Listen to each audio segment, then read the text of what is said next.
ముఖ్యమంత్రి రేవంత్ రెడ్డి పలుగుపారా పట్టుకుని తిరుగుతున్నారని, ఎక్కడ గుడిసె కనిపించినా కూల్చేస్తున్నారని ఆరోపించారు తెలంగాణ బీజేపీ అధ్యక్షుడు రామచంద్రరావు. ఖమ్మంలోని వెలుగుమట్లలో పైసా పైసా కూడబెట్టుకుని ఇళ్లు కట్టుకుంటే వాటిని ప్రభుత్వం కనికరం లేకుండా కూల్చేసిందని మండిపడ్డారు.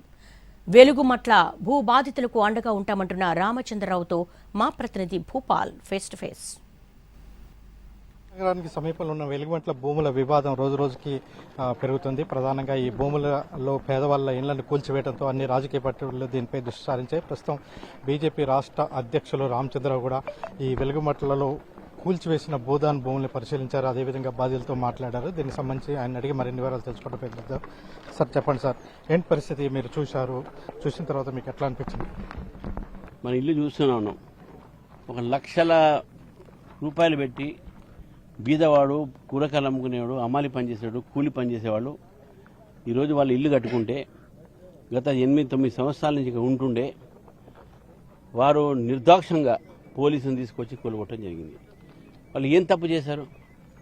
వాళ్ళు దొంగతనం చేస్తున్నారా? వాళ్ళు ఏదైనా సమాజానికి వ్యతిరేకంగా పనిచేస్తున్నారా?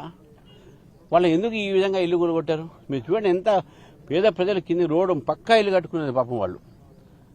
ఇప్పుడైతే ఒక ఇల్లు మంచి డూప్లెక్స్ ఇల్లు కట్టుకున్నాడు 100 గజాలు కష్టపడి అమ్మాయిని పెట్టుకుని 20 లక్షలు పెట్టి వెళ్ళాం గోల్డ్ గీల్డ్ అంతా అమ్ముకొని చేస్తే ఈరోజు మీరు కూలగొడతారా?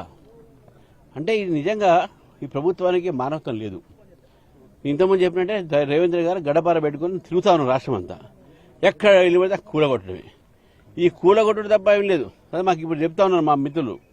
కమ్యూనిస్ట్ పార్టీ వాళ్ళు కూడా వాళ్ళ డబ్బులు తీసుకుని ఆ రోజు న్యాయం చేస్తారని ఇంతవరకు వాళ్ళు గాయబు వాళ్ళకి రాలేదు.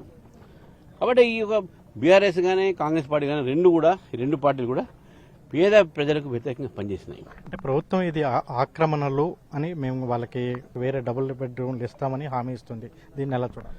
డబ్బులు పెట్టి ఇచ్చిందా కూలగొట్టేది ఉండే ముందే కూలగొడతారు. ఇవాళ ముందు ఇచ్చిందా మళ్ళీ పంపించిందా కూలగొట్టాడు. ముందే ఎట్లా కూలగొడతారు? అది అప్పటికి ఎక్కడ ఉన్నారు వాళ్ళు? రాష్ట్ర వ్యాప్తంగా కూడా అనేక చోట్ల ఇదే పరిస్థితి జరుగుతుంది. హైదరాబాద్ కూడా ఇదే పరిస్థితి, హైదరాబాద్ కూడా ఇదే పరిస్థితి ఉన్నది. ఎక్కడైనా పేదవాళ్లకు మీరు ఎక్కడి నుంచి అయినా ఖాళీ చేయించాలనుకుంటే వాళ్ళకి ఇల్లు కట్టండి దగ్గరలో ఎక్కడైనా. ఈ ఖమ్మం నగరంలో మొత్తం కూడా వీళ్ళు మోసిన ఇటుకలే భవనాలన్నీ కూడా. చివరికి కలెక్టర్ ఆఫీస్ ఇటుక కూడా వీళ్ళు మోసిందే. మరి ఎవరైతే ఇటుక మోసి మీ కార్యాలయాలు మీ ఇల్లు కడితే వాళ్ళ ఇల్లు మీరు కూడా కడతారా?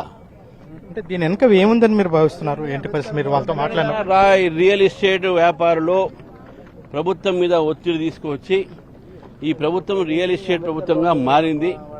ఇది మూసీ అయితేంది, హైడ్రా అయితేంది, హిల్ట్ అయితేంది, ఈ యొక్క వెలుగుమెట్ల సంబంధించిన భూములు అయితేంది, ప్రభుత్వానికి పరిపాలన మీద ఇంట్రెస్ట్ లేదు.